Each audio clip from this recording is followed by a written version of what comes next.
നമസ്കാരം,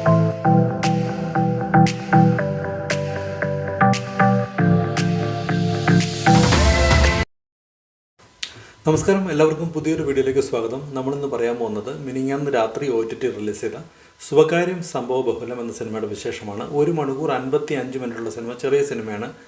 സിനിമയിൽ മെയിൻ കഥാപാത്രത്തെ അവതരിപ്പിച്ചിരുന്നത് ജിയോ ബേബിയാണ്. ജിയോ ബേബിയോടൊപ്പം അന്നു ആൻ്റണി ഉണ്ട്, മിന്നൽ മുരളിയിലെ ഷെർലി ഉണ്ട്,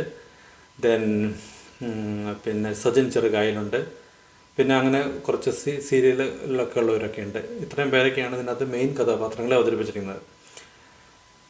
എനിക്ക് സിനിമ പേഴ്സണലി എങ്ങനെ ഉണ്ടായിരുന്നു എന്ന് ചോദിച്ചാൽ, സിനിമ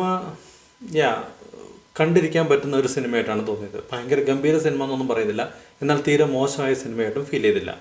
എനിക്ക് ചില സ്ഥലത്തൊക്കെ നമ്മുടെ ദൃശ്യത്തിൻ്റെ ഒരു സ്പൂഫ് പോലെയൊക്കെ ഫീൽ ചെയ്തു. ഏറ്റവും ഇൻട്രസ്റ്റിംഗ് ആയ കാര്യം എന്താണെന്ന് വെച്ചാൽ, ഇതിനകത്തൊരു നല്ല ട്വിസ്റ്റ് ഉണ്ട്, അതൊരു രസമായൊരു ട്വിസ്റ്റ് ഉണ്ട്. നമ്മൾ വിചാരിക്കാത്ത ഒരു ട്വിസ്റ്റ് ഇതിനകത്തുണ്ട്. അത് കുറച്ച് രസമായിട്ട് അവരെടുത്തിട്ടുണ്ട്. പിന്നെ എനിക്ക് ഏറ്റവും ഇഷ്ടപ്പെട്ടത് ജിയോ ബേബി വളരെ നാച്ചുറലായിട്ട് ആക്ട് ചെയ്യുന്ന ഒരു ആക്ടറായിട്ട്. സംവിധായകൻ നമുക്കറിയാം, നമുക്ക് കിട്ടുന്ന സിനിമകളെല്ലാം, കാതൽ ഉൾപ്പെടെയുള്ള സിനിമകളെല്ലാം തന്ന ജിയോ ബേബി മികച്ചൊരു സംവിധായകനാണ്, അതുപോലെ തന്നെ മികച്ച ഒരു ആക്ടറും കൂടെയാണ്. ശരിക്കും ഇതിന് മുന്നേ ശ്രീധന്യ കാറ്ററിംഗ് സർവീസ്, ആ സിനിമ കണ്ടപ്പോൾ തന്നെ പുള്ളിയുടെ ആക്ടിങ് വളരെ നാച്ചുറലായിട്ട് ആക്ട് ചെയ്യണം. ഇതിനകത്തും അതുപോലെ തന്നെ കിട്ടിലമായിട്ട് ആക്ട് ചെയ്തിട്ടുണ്ട് ജിയോ ബേബി. അന്നു ആൻ്റണിയും നന്നായിട്ട് ചെയ്തിട്ടുണ്ട്, അന്നു ആൻ്റണിയുടെ റോൾ നന്നായിട്ട് ചെയ്തിട്ടുണ്ട്. ഷെല്ലി എന്ന അവരുടെ കഥാപാത്രം, പുള്ളിക്കാരി അടിപൊളിയായിട്ട് ചെയ്തിട്ടുണ്ട്, പുള്ളിക്കാരുടെ റോൾ രസമായിട്ട് ചെയ്തിട്ടുണ്ട്. ഓവറോൾ എൻഗേജിങ് ആയിട്ട് കൊണ്ടുപോകുന്ന സിനിമയാണ്, ബോറടിപ്പിക്കുന്ന സിനിമയല്ല, രസമായിട്ട് കൊണ്ടുപോകാൻ സാധിച്ചിട്ടുണ്ട്.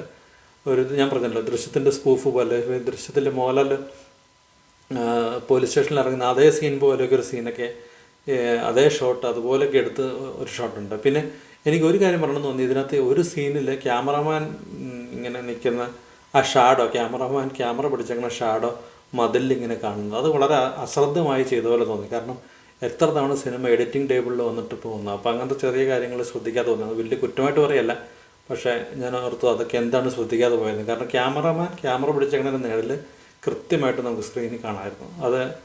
അതൊരു പോരായ്മയായിട്ട് തോന്നി. കാരണം ഇതൊരു ഷോർട്ട് ഫിലിമൊന്നും അല്ലല്ലോ, സിനിമയല്ലേ. അപ്പോൾ അതൊരു കാര്യം ജസ്റ്റ് പറഞ്ഞെന്ന് തോന്നി. പിന്നെ സിനിമ എങ്ങനെയുണ്ടെന്ന് വെച്ചാൽ, കണ്ടിരിക്കാൻ പറ്റുന്ന ഒരു സിനിമയാണ്. ഭയങ്കര ഗംഭീരമൊന്നുമല്ല, രസമായിട്ട് പോകുന്നുണ്ട്, കുഴപ്പമില്ലാണ്ട് പോകുന്നുണ്ട്. വേണമെങ്കിൽ ഒന്ന് കണ്ടു നോക്കാവുന്ന സിനിമയാണ്. കൊച്ചു സിനിമയാണ്, ഒരുപാട് നേരം ബോറടിപ്പിക്കാനൊന്നുമില്ല. 1 മണിക്കൂർ 55 മിനിറ്റ് മാറ്റി വെച്ചാൽ കാണാവുന്ന ഒരു കൊച്ചു സിനിമ. ബോറടിപ്പിക്കാണ്ട് നിങ്ങൾക്ക് ബോറടിപ്പിക്കാൻ ചാൻസ് ഇല്ല എന്നാണ് ഞാൻ വിശ്വസിക്കുന്നത്. അപ്പോൾ കണ്ടു നോക്കൂ, കണ്ടിട്ട് വിശേഷങ്ങൾ അറിയിക്കും. മറ്റൊരു സിനിമയുടെ വിശേഷമായിട്ട് വേറൊരു ദിവസം വരാം.